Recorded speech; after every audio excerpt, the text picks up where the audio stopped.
મારા પપ્પા મહાશિવરાત્રિના દિવસે ગુજરી ગયા. હું હજી સરખું રડી ન હોય કે આંસુ હજી મારા સુકાયા નહીં, ત્યાં તો મારી એક્ઝામ માથે આવતી હતી. એટલે બધું ભૂલીને મારે એક્ઝામની તૈયારી કરવા ઉપર ફોકસ કરવું પડ્યું. પપ્પાને સાંજના અગ્નિદાહ દઈ, સાંજના 7:30 વાગે અગ્નિદાહ દઈને એ જ દિવસે રાત્રે રાજકોટ તરત 1:30 વાગે રાત્રે મારા મામાના ઘરે પહોંચી ગઈ. ગઈકાલે ધોરણ 12 છે તેમનું પરિણામ આવ્યું છે ને આ પરિણામમાં એક રાજકોટની વાત કરીએ તો રાજકોટની એક એવી કહાની છે કે જેમની આપણે વાત કરવાના છીએ. અત્યારે આપણી સાથે હિતેશ્વરી બા વાઘેલા છે કે જેમના પિતા જ્યારે 12માની એક્ઝામ હિતેશ્વરી બા આપી રહ્યા હતા, તેમના 10 દિવસ પૂર્વે જ અવસાન પામ્યા હતા ને ત્યારબાદ તેમણે 10 દિવસ બાદ તેમની પરીક્ષા હતી અને આ પરીક્ષા તેમણે આપી હતી અને તેમાં પરીક્ષાના પરિણામ જ્યારે ગઈકાલે આવ્યા છે ત્યારે આ પરીક્ષાની અંદર તેઓ ટોપર થયા છે. તેમની સાથે જ સીધી વાત કરીશું, કારણ કે જ્યારે પિતાનું અવસાન થયું હોય અને ત્યારબાદ 10 દિવસ બાદ જ્યારે પરીક્ષા હોય ત્યારે શું વીતતી હોય એ પણ જોવું ખરું હોય છે. કારણ કે જે પ્રમાણે જે હિતેશ્વરી બા છે તેઓ અત્યારે ટોપર બન્યા છે, તેમની સાથે ચર્ચા કરીશું. આખો પરિવાર આપણી સાથે છે. બેન, કેવી આખી તમે 10 દિવસની જે ઘટના હતી, તમારા પિતા જે છે તે અવસાન પામ્યા હતા ને ત્યારબાદ તમારી 10 દિવસ બાદ પરીક્ષા આપી હતી, કેવા દિવસો રહ્યા હતા? ચોક્કસ મારા માટે આ ખૂબ અઘરું રહ્યું હતું. મારા પપ્પા મહાશિવરાત્રિના દિવસે ગુજરી ગયા. હું હજી સરખું રડી ન હોય કે આંસુ હજી મારા સુકાયા નહીં, ત્યાં તો મારી એક્ઝામ માથે આવતી હતી. એટલે બધું ભૂલીને મારે એક્ઝામની તૈયારી કરવા ઉપર ફોકસ કરવું પડ્યું. પપ્પાને સાંજના અગ્નિદાહ દઈ, સાંજના 7:30 વાગે અગ્નિદાહ દઈને એ જ દિવસે રાત્રે રાજકોટ તરત 1:30 વાગે રાત્રે મારા મામાના ઘરે પહોંચી ગઈ. મારા મામાના ઘરે એ 10 દિવસ રહી અને ત્યાં જ તે વાંચવા લખવાનું બધું એ ત્યાં જ કર્યું.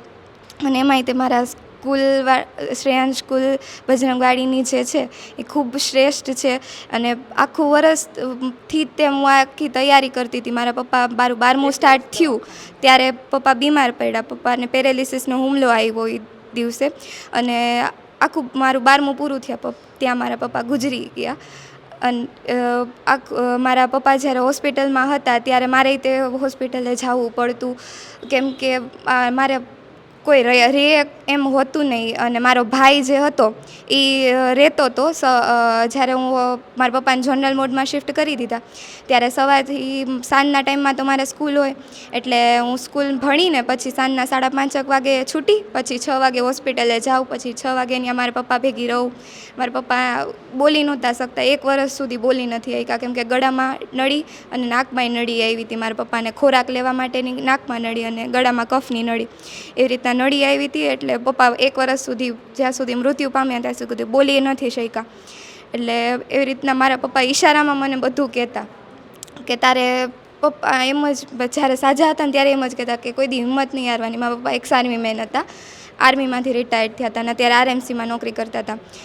એટલે મારા પપ્પા એ જ કહેતા કે ફૌજી માણા હોય ને કોઈ દી હિંમત ન હારે, કોઈ દી હે ને આમ અમે લડાઈ કરવા જઈએ ને તો કોઈ દી આમ પાછું થઈને નહીં આવવાનું. અને હું ફૌજીની દીકરી કહેવાઉં એટલે મારે તે ક્યાંય પાછું નહીં પડવાનું, મન અડગ રાખવાનું, ખોટા વિચાર નહીં કરવાના, હંમેશા હકારાત્મક વિચારવાનું, કોઈ દી આમ ખોટું વિચારવાનું જ નહીં. મારો વિચાર એ જ હતો કે મારા પપ્પાને મારે સાજા કરવા છે અને મારે ભણવા ઉપર ધ્યાન રાખવું છે. એટલે મેં ભણવા ઉપર જ તે ધ્યાન રાખ્યું અને મારા પપ્પાને સાજા કરવા ઉપર ધ્યાન આપ્યું. બંને વસ્તુ કેવી રીતે થઈ? પપ્પાને પણ સાજા કરવાના હતા અને ભણવાનું પણ હતું અને આખરે જે પરિણામ આવ્યું છે ખૂબ સારું આવ્યું છે. આ બંને તમે કેવી રીતે મેનેજ કર્યું? મેનેજ તો એવી રીતના કે સવારથી સાંજની તો સ્કૂલ હતી, પછી સાંજના ટાઈમે જ્યારે હું હોસ્પિટલ જતી ત્યારે મારા બેગમાં છે થોડાક વાંચવાના હોમવર્કના ચોપડા લઈ જતી, ત્યાં થોડું થોડું વાંચતી જાઉં, થોડું થોડું પપ્પાને આમ બોલાવતી રહું. એટલે પપ્પા પેરેલિસિસ હતું એટલે પપ્પાને બોલાવવા ખૂબ જરૂરી હતા, એટલે પપ્પાને બોલાવતી જાઉં અને થોડું થોડું લખતી વાંચતી જાઉં. પછી રાતના જ્યારે 10:30 11 વાગે હું ઘરે આવું ત્યારબાદ થોડું જમી કાઢવી, થોડોક આરામ કરી પાછી થોડીક વાર વાંચવા બેસું. રાતના 1-2 વાગ્યા સુધી વાંચું અને પાછું સવારે 7:30 સ્કૂલે જવાનું. કેમ હું એ જ કહું, મારો સ્કૂલનો સપોર્ટ અને મારા ફેમિલીનો સપોર્ટ ખૂબ રહ્યો. મારે સ્કૂલનો સપોર્ટ ને ફેમિલીનો ન હોત તો હું આ કરી જ ન વખત. સ્કૂલમાંથી તે સવારથી સાંજ અમને ભણાવે. મારે સ્કૂલવાળા એ જ કહેતા કે એમને ખબર હતી કે મારા પપ્પા આવી રીતના છે, એટલે એ જ કહેતા કે તારે ગમે ત્યારે કોઈ પણ પ્રશ્ન થાય, કાંઈ વાંધો આવે ને તો તરત અમને જાણ કરવાની. અને સ્ટડીમાંય તે વાંધો જ નથી આવવા દીધો મારા સ્કૂલે. અને ફેમિલીમાંથી તે મારા પપ્પાના એક ફ્રેન્ડ વ્યાસ અંકલ કરીને છે, મારા પપ્પાને એ છેલ્લે સુધી સપોર્ટ એમને કર્યું. ફાઇનાન્શિયલી હેલ્પ અમને એ જ કરતા હતા. અને છેલ્લે સુધી એમને સાથ આપ્યો, એટલે મારે એમાં તો વાંધો ન જ આવ્યો. કેટલા પીઆર આવ્યા છે તમને? મારે અત્યારે 12 કોમર્સમાં 98.74 પીઆર આવ્યા છે અને 90.71% આવ્યા છે. બરાબર. તમારા મમ્મી છે એમની સાથે પણ વાત કરીશું. બેન, જ્યારે આ ઘટના બની ત્યારે પરિવાર ઉપર શું વીતી હતી? પરિવાર ઉપર તો હું એક જ હતી, મારી માથે કેવી દશા થઈ હોય તો તમે ઓલું થઈ જાય, પણ હિંમત નહોતી હારી. મારા બેબીને ભણાવી હતી, બધાય ઘરના મોટા વડીલોએ કીધું હતું કે ઉઠાડી લ્યો, પણ મેં નથી ઉઠાડી, ભણાવી જ છે. મેં કીધું આગળ વધારવી જ છે. કષ્ટી તો પડે, મને ખુદને થોડુંક ચક્કરનું છે તોય દવા ચાલુ રાખીને પણ એને આગળ વધારી. આટલી આજે કેવું લાગે છે? અત્યારે તો સારું લાગે છે, કેમ કે આટલો ટકા હારા આવ્યા અને આગળ વધી, આટલી તો આનંદ જ થાય ને. એમના પિતાને શું તકલીફ થઈ હતી? હોસ્પિટલમાં હતા? પેરેલિસ ને હેમરેજ થયું હતું ને, એનું ઓપરેશન આવ્યું હતું. રોડ ઉપર પડી ગયા, ચાલુ ન કરીએ પડી ગયા હતા. 1 વર્ષ રહ્યા ને 3 દિવસ પછી ગુજરી ગયા. જ્યારે જે બેન છે તેમની પરીક્ષા હતી અને એના 10 દિવસ પહેલાં જ એમના પિતા અવસાન પામ્યા હતા. આ દિવસો બેન માટે અને પરિવાર માટે કેવા હતા? બહુ ખરાબ હતા. હું ગામડે અને અહીંયા રાજકોટ, મારો તો જીવ ન્યાય સાચવવું પડે ને અહીંયા સાચવવું પડે. પણ મારા નાના ભાઈ હતા ને, એના ઘરે મેં રાખી દીધી હતી. મારા નાના ભાઈ પોલીસમાં છે, એએસઆઈ. એના ઘરે મેં કે તું ચિંતા ન કર, મારા ભાઈ હતો એટલે સાચવાઈ ગઈ મારી બેબી.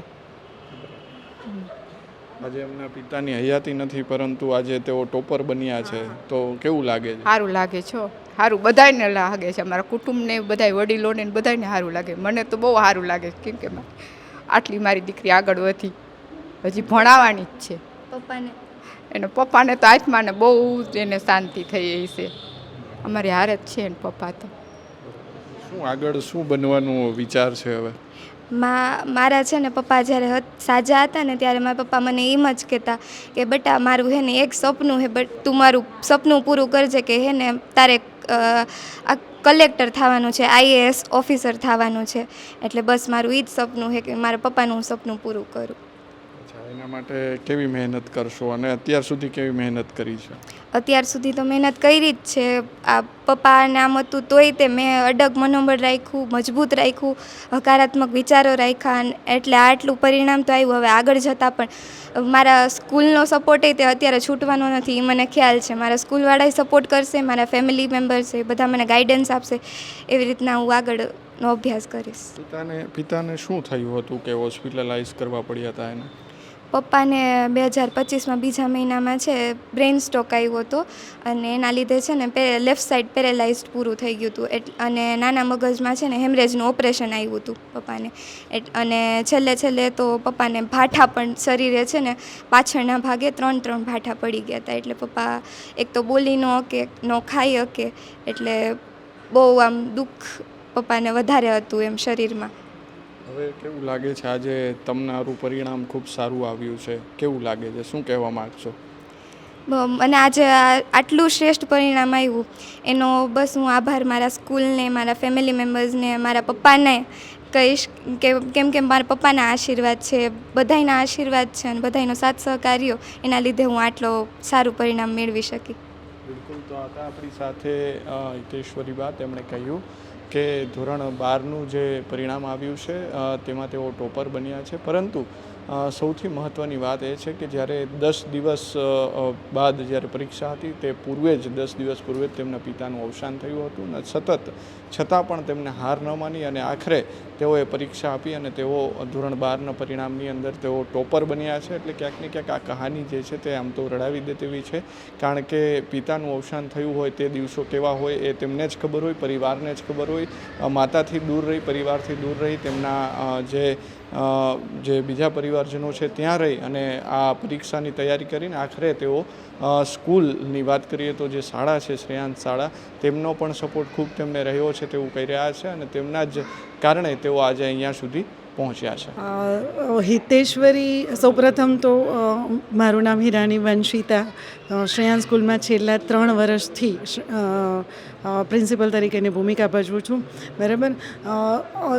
આ હિતેશ્વરી માટે ગર્વની સ્કૂલ માટે ગર્વની વાત છે કે હિતેશ્વરી આવી પરિસ્થિતિમાંથી પણ આટલું સરસ રિઝલ્ટ લાવી એ સ્કૂલ માટે ખૂબ જ ગર્વની વાત કહેવાય છે કે 10 દિવસ પહેલાં ફાધરનું અવસાન થવું, આટલી હોશિયાર છોકરી જો રિઝલ્ટમાં ચૂકી જશે તો ડિપ્રેશનમાં જતી રહેશે તો એક ટાસ્ક અમારા માટે પણ થઈ ગયું હતું, છતાં પણ સતત એની સાથે ટેલિફોનિક કોન્ટેક્ટમાં રહી એને મોટિવેશન આપ્યું કે દીકરા અમે તમારી સાથે છે, કંઈ પણ જરૂરિયાત હોય સ્કૂલ તમારી સાથે છે. ટ્રસ્ટીશ્રીઓ પણ ખૂબ જ સપોર્ટ કર્યો કે એમને જે પણ જરૂરિયાત હોય. ટીચર્સને પણ મેં સ્ટ્રિક્ટ ઇન્સ્ટ્રક્શન આપેલી કે બેન અડધી રાતે કોલ આવે કોઈ પણ ડાઉટ્સ માટે આપણે એમને મદદ કરવાની છે, પણ એ છોકરી ડિપ્રેશનમાં ના જવી છે, ઉલટી હિંમત આપવાની છે કે પરિસ્થિતિનો સામનો ખૂબ જ હિંમતથી કરવો જોઈએ. અને તે વાત એણે સાકાર કરી અને ખૂબ જ હિંમત રાખીને એક્ઝામ આપી અને 98.74 PR લાવી.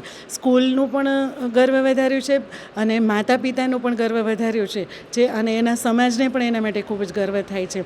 અને સ્પેશિયલી શ્રેયાંશ સ્કૂલ બજરંગવાડી ખૂબ જ ગર્વની લાગણી અનુભવે છે કે અમારી સાથે આવા વિદ્યાર્થીઓ પણ છે જે જીવનભર યાદ રહી શકે. ઘટના બની ત્યારે એને ખૂબ સપોર્ટની જરૂર હોય છે, તમે કીધું એમ. જી. સ્કૂલ તરફથી કેવો સપોર્ટ? સ્કૂલ સૌપ્રથમ તો અમને ખબર પડી તો થોડા તો અમારે જાણે પગ નીચેથી જમીન ખસી ગઈ હોય. અમે એટલા, કારણ કે 1 વર્ષથી ફાધર એડમિટ હતા, છોકરી એની સેવા કરતી હતી, સાંજે ત્યાં હોય, હોસ્પિટલમાં વાંચે, આ તે બરાબર. પણ અમને લોકોને એમ જ હતું કે એક્ઝામ પતી જાય એટલીસ્ટ, કારણ કે પરિસ્થિતિ અમે લોકો પણ જોઈએ જ હતી. પણ અમે એ પ્રેયર કરતા હતા કે ભાઈ એક્ઝામ પતી જવી જોઈએ, પણ કુદરતને ધાર્યું અને એક્ઝામના 10 દિવસ પહેલાં જ એના ફાધર એક્સપાયર થયા. ત્યારે અમે લોકો થોડા પહેલાં ડરી ગયા, પણ છોકરી એટલી હિંમતવાળી કે સાંજે 7 વાગે અગ્નિદાહ આપ્યા પછી અને બીજા દિવસે સવારે 7:30 વાગે એ છોકરી સ્કૂલે આવીને એણે એમ જ કીધું કે મારા ફાધરનું સપનું મારે સાકાર કરવું છે.